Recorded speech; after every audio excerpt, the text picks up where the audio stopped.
We are our brother's keepers. And that don't just mean your immediate family, it means your neighbors. Get involved with them. Get to know who's next door to you. Right now tonight at 5, a late night fatal shooting of a man by Metro Police in Valley Station. The chief giving a briefing overnight, what we know today.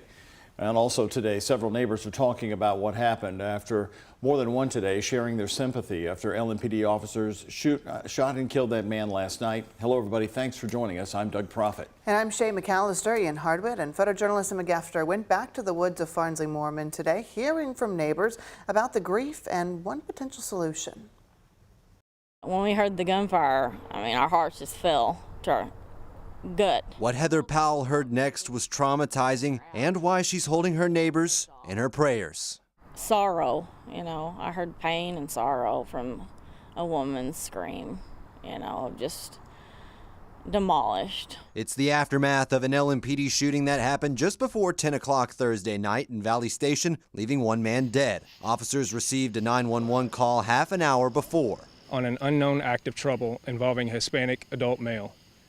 When officers arrived, they encountered the male, who was agitated inside the house with several other family members inside the home. Police say he had a knife and came toward officers. That's when they fired their tasers and guns. Thursday night shooting happened where all these cars behind me are gathered. That's the man who died, his family. They didn't want to talk to us today. However, one neighbor 4 doors down is trying to start a neighborhood watch program. She says that could have changed how things turned out. It's going to help everybody, the police and us too, because they can't always be around. We know more in our neighborhood than what the police knows.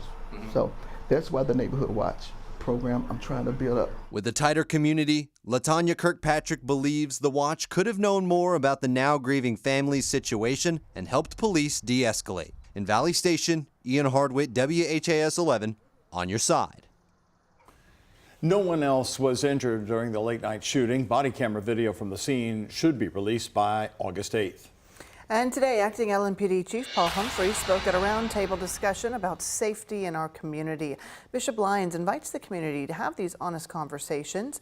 Humphrey emphasized the difference between public safety and community safety. He reiterates police officers provide public safety, but when it comes to community safety, everybody needs to help. He addressed last weekend's shooting in downtown Louisville. When there was a shooting right after a concert, he says it could have been prevented. All the way up to what we saw this past weekend, where we knew there was going to be violence, and we did not get perfect community partnership from businesses to make sure that that violence didn't occur. The Bishop's table held by Bishop Dennis Lyons there on the right of your screen during the 2020 protests is when it was created, and he invites Department of Justice investigators and County Attorney Mike O'Connell. The table meets every Friday morning at 9 a.m. It's open to you at the Gospel Missionary Church on Vermont Avenue. Right now, we've got a brand new update for you about Dosker Manor, the troubled metro housing complex near downtown Louisville. The lights are back on after a lengthy power outage. People were living in the dark since yesterday afternoon. Taylor Woods and photojournalist Elijah McKenzie are live right there outside of Dosker Manor. Taylor, what can you tell us about the outage and the move-out process today? Well, Doug and Shay, tenants living inside Dosker Manor's Building C tell me it was a long night as they waited for their power to be restored. Most were left without AC, and the refrigerated food quickly turned into waste. Now, Louisville Metro Housing Authority Executive Director Elizabeth Strojan said the electricity finally came back on this afternoon around 12:30. Now, the power initially went out around 4 o'clock Thursday afternoon. Maintenance was on site immediately from the time it went out to just before midnight. It was an all-hands-on-deck effort. LG&E was here. Louisville Fire new recruits helped deliver lunch to residents inside Building C as they worked to get power restored. There's about 170 tenants living inside Building C. The elevators also went out but are now back up and running. These issues are some of the main reasons why Metro Housing Authority is trying so hard to get Dosker Manor demolished. And Metro Housing Authority Executive Director Elizabeth Strojan explained how this underscores the need to get people out. We're dealing with systems that are very old. So we're dealing with pipes that are old, we're dealing with electrical systems that are very old, we're dealing with elevators that are very old, and we continuously have to make these kinds of emergency repairs. This property is extremely difficult to manage. It feels like it's always something at Dosker Manor. That's not good for the residents. It's not good for the staff. It's not good for the city of Louisville. And Trojan also said today she will actually be submitting the paperwork to HUD to seek approval to get Dosker Manor demolished. Once there is approval, the building will be taken down, but in the meantime, there will be a voluntary relocation process, starting with those living inside Dosker Manor's Building A first, and that's just the push and move to get as many residents out as soon as possible. Reporting live in Louisville, Taylor Woods, WHAS 11 on your side. All right, Taylor, thanks for the update there. The Dixie Highway branch of Jefferson County Clerk's Office was able to open for a few hours today. This follows days of closures after a ransomware attack. The office says some branches will be open tomorrow from 8:30 to 4:30. That includes Dixie, Highview, Jeffersontown, East and Westport branches. Keep an eye on our website, WHAS11.com, for updates on this developing situation. We'll be posting it there as soon as we get it.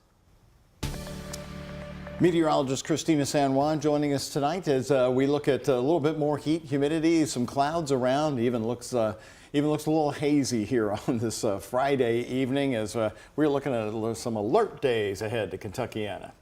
Yeah, that's right. As soon as Sunday, actually. Saturday, nothing to worry about there. Just make sure you pack on that sunscreen because it is going to be quite hot outside to begin our weekend. But Sunday is when we're going to be dodging those showers and thunderstorms, which folks to our south are seeing an abundance of as we speak. Now, nothing crazy and not seeing any sort of severe weather, but if you're in Adair County, for example, you're likely seeing the sky light up quite a bit as you look further on to your south. Here locally, though, it's pretty quiet outside, all things considered, as temperatures are in the upper 80s around Louisville and in Shepherdsville. We're holding on to some lower 80s in Litchfield over to Munfordville at this hour. And as we take a look at the next several, well, it's not going to be horrible. We'll finally get into the 70s by about 10, 11 o'clock this evening and eventually going to bottom out in the mid and upper 60s. So quite a mild and really kind of a pleasant start to your Saturday, but we're quickly going to see those numbers rise close to 90 degrees through the course of the afternoon. Again, staying dry for your Saturday, but then we have that impact alert day on Sunday. I'm going to walk you through those storm chances coming up in just a bit. Doug and Shay.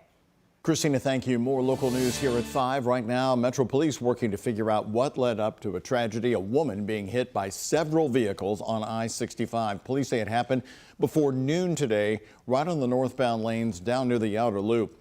Those lanes have since reopened following a 2-hour closure. Metro Police say the woman was pronounced dead on site and they're currently investigating. Again, several drivers hit this woman and kept going, apparently, according to police. Louisville Metro Police homicide detectives are investigating after a man was found shot inside a car near an elementary school today. Officers responded to the scene down on Greenwood Road at about 12:30 after receiving calls about a car crash. Once they got there, they found the man in the car with gunshot wounds. He later died at the hospital.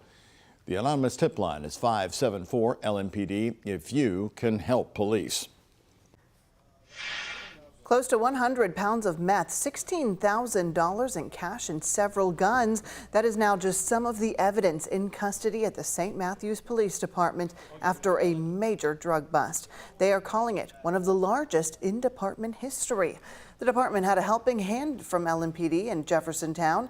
Today, police released new details about the suspects behind this investigation and what led detectives in their direction. Officials served warrants in 5 locations across Metro Louisville, each spot being a suspected trafficking location. Jose Alonso is reporting from St. Matthews. St. Matthews Police Department says this is one of the biggest drug busts they've ever made. They've arrested 3 men and said they couldn't have done it without the Jeffersontown Police Department and LMPD. About 90 pounds of methamphetamine, along with marijuana, 6 guns, $19,000 in cash, and possibly fentanyl were picked up Thursday afternoon, all thanks to an anonymous tip, which started this investigation just a few months ago. We understand the situation. We understand people are scared to come forward, but it's your community. And they always say, crime will rise to the level a community tolerates. According to arrest citations, officers served 5 warrants in different locations where they believed the narcotics were being trafficked. I don't want to go into great detail on where yet. Again, it's still kind of ongoing. We're hoping for another arrest. We see a lot of big dope cases, and it just shows the citizens of this community that there is There's a lot of illegal narcotics in our community. The chief points out these narcotics were not cut yet, saying if this got into the streets, it could have endangered lives. We're not dealing with prescription narcotics, and you know what amounts you're getting. You have no clue as what you're getting when you buy these narcotics. The department did not deal with any resistance when making arrest, and they continue to stress the importance of reporting anonymous tips. Well, let's stop tolerating this. It's time to, step forward, bring those tips forward, remain anonymous. That's fine. We don't care. Just get us a starting point so we can go after and get these drugs off the street. In St. Matthews, Jose Alonso, WHAS11 on your side. A second suspect's been charged in the ambush killing of a Louisville musician. According to the Harrison County prosecutor, Chaz Davis of Louisville is now charged with murder in the death of Lil Don Williams. The shooting happened in March right outside of Caesars Casino. According to court records, Davis is charged with murder, robbery and resulting in serious bodily injury, and theft of a vehicle.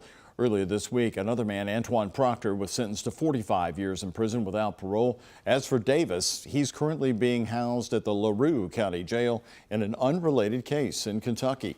Crews are working on a water main break in the Okolona neighborhood. Take a look. This break led to a closure on Preston Highway between Cooper Avenue and South Park. Some of those lanes are back open, we've learned. The Louisville Water Company has confirmed there is no sinkhole, but they are still asking you to avoid the area.